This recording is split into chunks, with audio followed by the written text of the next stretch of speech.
देख रहे हैं इंडिया न्यूज और आपके साथ मैं हूं रचना। हिंदुस्तान के लिए दुनिया के दो देश बुलेट वॉर कर रहे हैं। ये दुनिया के वो देश हैं जिन्हें बुलेट ट्रेन चलाने और बनाने का बड़ा अनुभव है। एक तरफ चीन है और दूसरी तरफ जापान है। जापान अनुभवी है तो चीन बुलेट ट्रेन के मामले में जापान के सामने तेजी से बढ़ता हुआ देश है।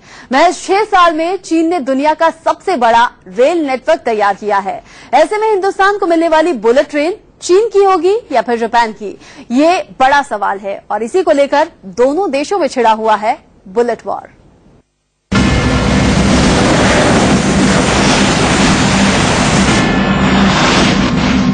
नरेंद्र मोदी हिंदुस्तान को बुलेट ट्रेन का तोहफा देने वाले हैं।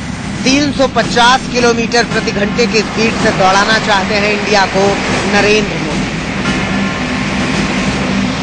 सब कुछ फाइनल है, बस डील होनी बाकी है। लेकिन डील किससे होगी? कौन हिंदुस्तान को बुलेट ट्रेन देगा? ये बड़ा सवाल है। सवाल ही नहीं, इसके पीछे बवाल भी है। पूरी कहानी बताएंगे, पहले आप इन ट्रेनों को देखिए।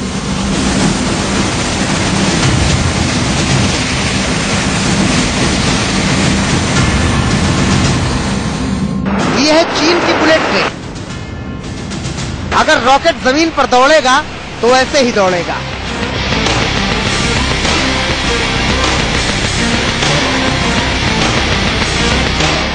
बीजिंग में साल 2008 में पहली बार चीन का हाई स्पीड ट्रेन का सफर शुरू हुआ था।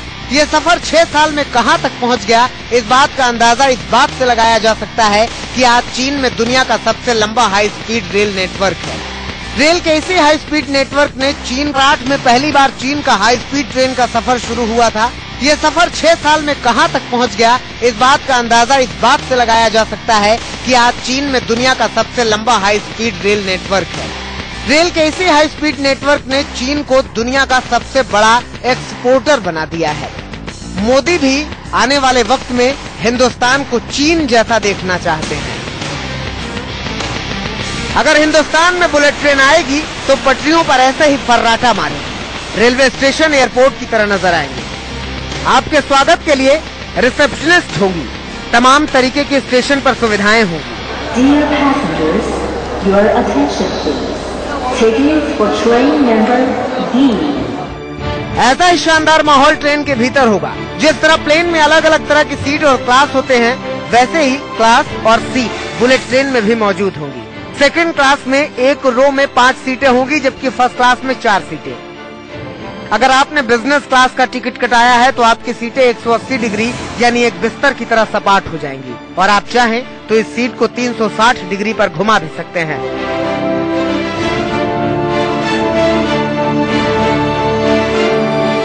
में अगर देखा जाए, चीन भी एक इंजीनियरिंग जायंट बनता जा रहा है। पूरी दुनिया को अपनी इंजीनियरिंग प्रोडक्ट में अपना दबदबा दिखाता जा रहा है।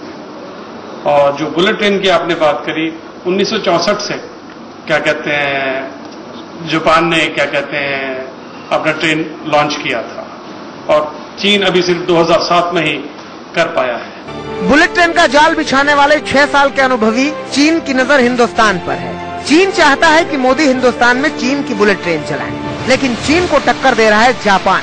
जापान के पास चीन से बड़ा अनुभव है। जापान में 1964 से बुलेट ट्रेन चल रही है और अपने अनुभवों के दम पर जापान की दावेदारी भी मजबूत है। मोदी इसी सप्ताह जापान जा रहे हैं। बुलेट ट्रेन का बड़ा सपना लेकर जापान जा रहे मोदी के लिए प्रधानमंत्री शिंजो आबे ने बिग डील का पूरा प्लान तैयार कर रखा है और चीन में इस बात को लेकर घबराहट है। चीन को लग रहा है कि कहीं मोदी जापान पहुंचकर बुलेट की बिग डील फाइनल करके न लौटे। पटरी पर दौड़ने वाली ये बुलेट ट्रेन दोनों देशों के बीच बड़ी प्रतियोगिता का हिस्सा बन गई है। दोनों की नजर हिंदुस्तान के स्पीड बाजार पर लगी है। सवाल है कि हिंदुस्तान को किसकी ट्रेन मिलेगी, चीन की या फिर जापान की? Bureau report, India news. Hindustan में चीन की बुलेट चलेगी या फिर जापान की, ये जानने से पहले जरा ये देखिए कि हमारा हिंदुस्तान बुलेट ट्रेन के लिए कितना तैयार है। 6 रूट पर प्लानिंग हो चुकी है, लेकिन इन सभी रूटों पर बुलेट ट्रेन दौड़ाने का खर्चा सुनेंगे तो आपके होश उड़ जाएंगे।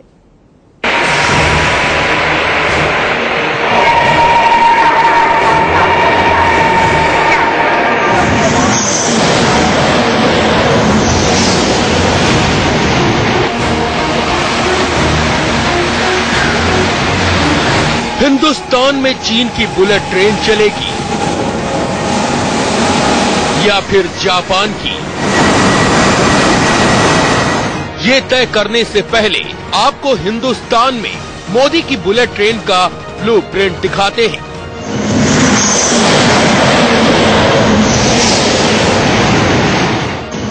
पहले ये देखिए कि आखिर किन किन शहरों में दौड़ेगा मोदी का रॉकेट। इसके लिए शुरुआती दौर में 6 रूट चुने गए हैं। मुंबई अहमदाबाद, हावड़ा दिल्ली, चंडीगढ़ अमृतसर, हैदराबाद विजयवाड़ा, चेन्नई बेंगलुरु, कोयंबटूर एर्नाकुलम। रूट तो तय हो चुके हैं, लेकिन हिंदुस्तान में बुलेट ट्रेन पर अब तक जो स्टडी हुई है उसके नतीजे चौंकाने वाले हैं, खासकर बजट के लिहाज से। हैरानी होगी आपको ये सुनकर कि भारत में बुलेट ट्रेन की 1 किलोमीटर पटरी बिछाने के लिए 100 करोड़ रुपए खर्च करने होंगे।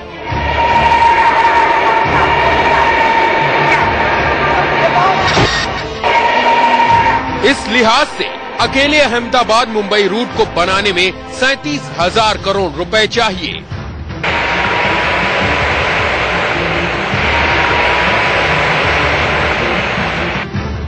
चंडीगढ़ अमृतसर रूट पर बुलेट ट्रेन दौड़ाने के लिए 23,500 करोड़ रुपए खर्च करने होंगे।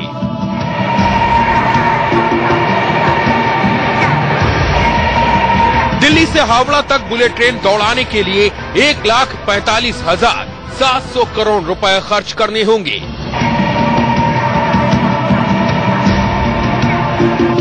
चेन्नई से बेंगलुरु तक बुलेट ट्रेन दौड़ाने के लिए 34,600 करोड़ रुपए खर्च करने होंगे।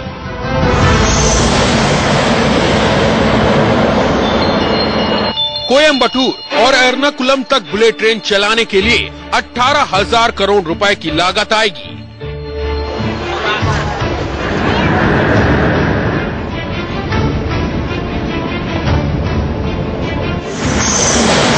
हैदराबाद से विजयवाड़ा तक बुलेट ट्रेन चलाने की लागत 27,200 करोड़ रुपए आएगी।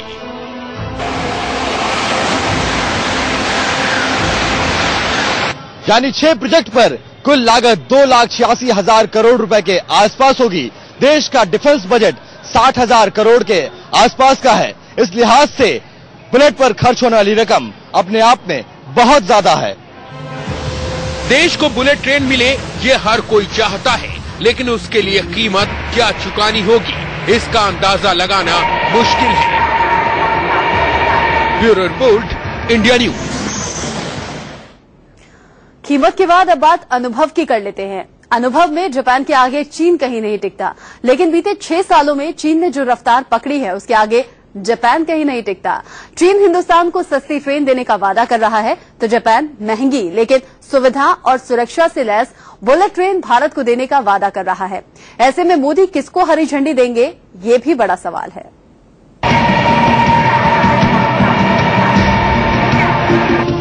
मोदी जापान जा रहे हैं और हिंदुस्तान के बड़े उद्योगपतियों का डेलीगेशन भी उनके साथ जापान जा रहा है। ऐसे में जापान से डील पक्की होने के आसार कुछ ज्यादा नजर आ रहे हैं। ऐसे में देखना जानना बेहद जरूरी है कि चीन और जापान की बुलेट ट्रेन की खूबियां और कमियां क्या हैं। जापान के पास बुलेट ट्रेन का पुराना अनुभव है, वहीं चीन बुलेट ट्रेन के मामले में नया खिलाड़ी है। जापान में 1964 से बुलेट ट्रेन दौड़ रही है, वहीं चीन में साल 2008 से बुलेट ट्रेन की शुरुआत हुई है। जापान की बुलेट ट्रेन का बजट महंगा है, वहीं चीन का बजट सस्ता है। जापान की बुलेट ट्रेन सुरक्षा और सुविधा के मामले में आगे है, वहीं चीन इस मामले में पीछे है।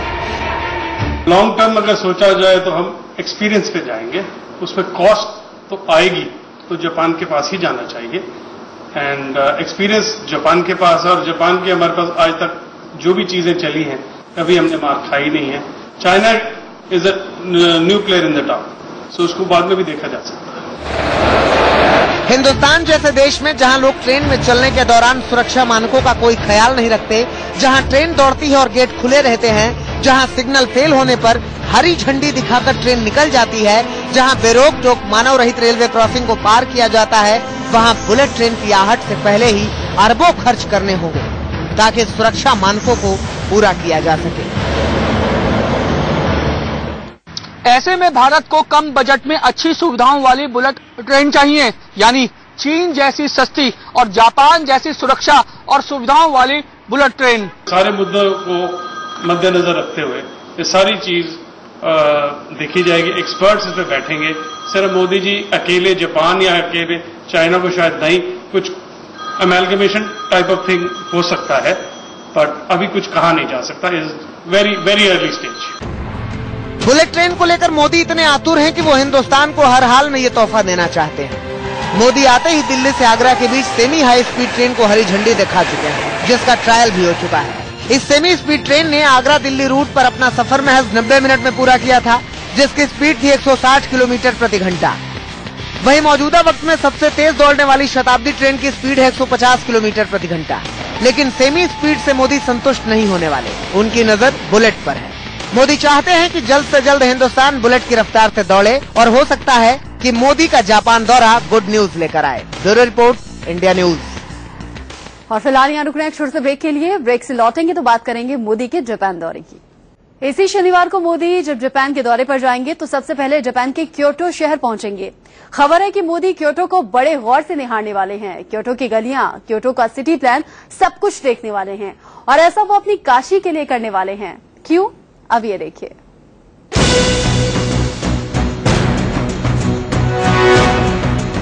वैसे तो पूरा हिंदुस्तान पूछने लगा है नरेंद्र मोदी की सरकार नया क्या कर रही है।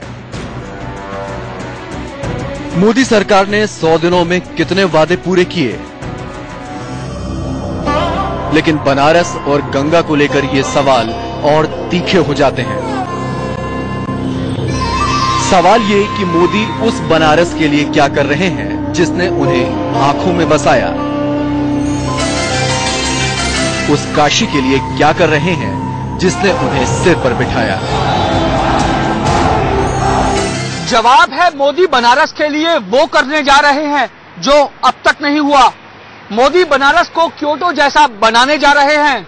क्योटो से अगर कंपैरिजन किया जाए वाराणसी का, तो दोनों अपने अपने देश के सबसे पुराने। जवाब है मोदी बनारस के लिए वो करने जा रहे हैं जो अब तक नहीं हुआ। मोदी बनारस को क्योटो जैसा बनाने जा रहे हैं। क्योटो से अगर कंपैरिजन किया जाए वाराणसी का, तो दोनों अपने अपने देश के सबसे पुराने शहर हैं। जैसे बनारस अनादिकाल से चला आ रहा है, कम से कम 3000 साल की हिस्ट्री है इसकी, उसी तरह क्योटो भी कम से कम 6th सेंचुरी से जाना पहचाना शहर है। कम से कम 1500 साल की हिस्ट्री है और उसमें 1000 साल तक वो राजधानी रही है। देखिए, ये तस्वीरें क्योटो की हैं, जापान के क्योटो की। जापान का ये शहर 19वीं शताब्दी तक मुल्क की राजधानी था, लेकिन ये भी बनारस की तरह बेतरतीब बसा हुआ था। मतलब न सुचारू ट्रैफिक, न टाउन प्लानिंग, कुछ भी अलग से नहीं। लेकिन 1890 से इस शहर के लिए असंभव माने जा रहे कायाकल्प का काम शुरू किया गया और आज जब इस शहर की तस्वीर आप देखेंगे तो विश्वास ही नहीं कर पाएंगे कि ये शहर 19वीं शताब्दी का है। देखिए इसकी तस्वीरें। यकीन करना मुश्किल है, सब कुछ वेल मैनेज्ड, सब कुछ दुरुस्त। जैसे हमारा BHU सेकंड रैंक पे है, तो वहाँ क्योटो यूनिवर्सिटी सेकंड रैंक पे है। वहाँ क्योटो इंस्टीट्यूट ऑफ टेक्नोलॉजी बहुत टॉप क्लास का माना जाता है। और जैसे हमारा बनारसी साड़ी का धंधा होता है, वैसे वहाँ किमोनो जो जापान का एक वस्त्र है, उसकी सबसे बड़ी इंडस्ट्री है। शनिवार को मोदी जापान के इसी क्योटो में सबसे पहले उतरेंगे। सूत्रों की माने तो क्योटो मोदी की आंखों में बसा हुआ है। वो खुद क्योटो के विकास के मॉडल का गहन अध्ययन कर रहे हैं। उनके जापान दौरे के वक्त क्योटो की तर्ज पर बनारस की प्लानिंग एक बड़ा मुद्दा हो सकता है। मोदी के जापान दौरे के बाद वाराणसी की टाउन प्लानिंग को लेकर काम तेजी से शुरू हो सकता है। इस प्लानिंग में बनारस की 2 नदियों गंगा और वरुणा के लिए अलग से इंतजाम होने हैं। उनमें गिरने वाले खुले नालों को कैसे मैनेज किया जाए, बनारस की गलियों उसकी सांस्कृतिक पहचान को कैसे बनाए रखने के साथ नया लुक दिया जाए। और फिलहाल यहाँ रुक रहे हैं एक और छोटे से ब्रेक के लिए, जल्द लौटेंगे।